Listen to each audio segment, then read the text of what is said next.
ನಾವು ಎಂತಹ ಸಮಾಜದಲ್ಲಿದ್ದೀವಿ ಅಂದರೆ ಇಲ್ಲಿ ಸೌಂದರ್ಯವನ್ನು ನಿನ್ನ ಬಣ್ಣದಿಂದ ನೋಡ್ತಾರೆ, ವಿದ್ಯೆಯನ್ನು ಅಂಕಗಳಿಂದ ಅಳೀತಾರೆ, ಮತ್ತು ಗೌರವನ ಹಣ ಸಂಪತ್ತು ನೋಡಿಕೊಡ್ತಾರೆ. ದುಡ್ಡು ಪವರು ಕಲರು ಇದ್ದವರಿಗೆ ಸಲಾಮ್ ಹೊಡೆಯೋ ಸಮಾಜದಲ್ಲಿ ಕಷ್ಟ ಅಂತ ಹೋಗಿ ನಿಲ್ಲಬೇಡ. ಯಾಕೆಂದರೆ ನಿನ್ನ ವೀಕ್ನೆಸ್ಸೇ ವೆಪನ್ ಮಾಡಿಕೊಂಡು ನಿನ್ನ ಕೂಲಿ ಹಾಳು ಮಾಡ್ಕೊಂಡ್ಬಿಡ್ತಾರೆ.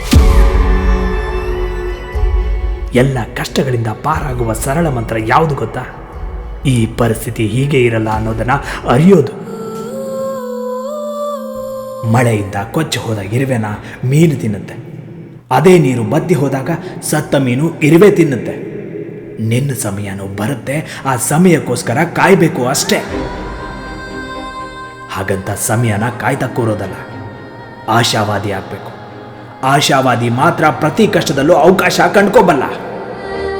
ಕನಸುಗಳನ್ನ ಎಲ್ಲರೂ ಕಾಣ್ತಾರೆ, ಆದರೆ ಗೆಲ್ಲೋ ಛಾತಿ ಇರೋನು ಮಾತ್ರ ನಿಲ್ಲಕ್ಕಾಗೋದು. ರಾಜ ಆಗೋಕೆ ಬೇಕಾಗಿರೋದು ರಾಣಿಯಲ್ಲ ಗುರು, ಸಾಮ್ರಾಜ್ಯ.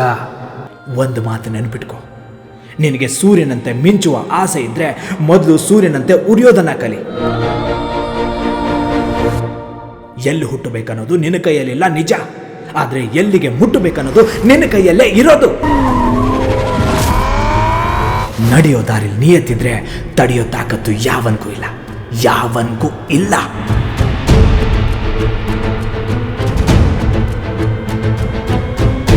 ಈಗ ಹೇಳ್ತೀನಿ ಕೇಳು. ಕ್ಯಾರೆಕ್ಟರ್ ಅಂದರೆ ಈಗ ನೀನು ಇರೋದಲ್ಲ. ಕ್ಯಾರೆಕ್ಟರ್ ಅಂದರೆ ನೀನು ಹಾಕೋ ಬಟ್ಟೆಯಲ್ಲಿಲ್ಲ.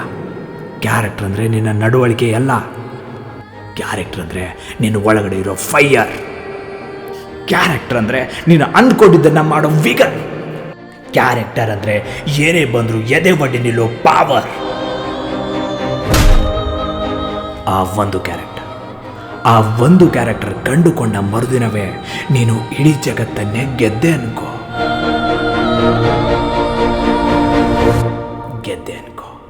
ನಿಮಗೆ ಈ ವಿಡಿಯೋ ಮನ್ಸಾರಿ ಇಷ್ಟ ಆಗಿದ್ರೆ ಲೈಕು, ಶೇರು, ಕಾಮೆಂಟ್ ಮಾಡಿ. ಮತ್ತೆ ಇದೇ ಥರದ ಕುತೂಹಲಕಾರಿ ವಿಡಿಯೋಗಾಗಿ ಸಬ್ಸ್ಕ್ರೈಬ್ ಮಾಡಿ. ಹಾಗೆ ಬೆಲ್ ಐಕಾನ್ ಒತ್ತೋದು ಮರಿಬೇಡಿ. ಧನ್ಯವಾದಗಳು.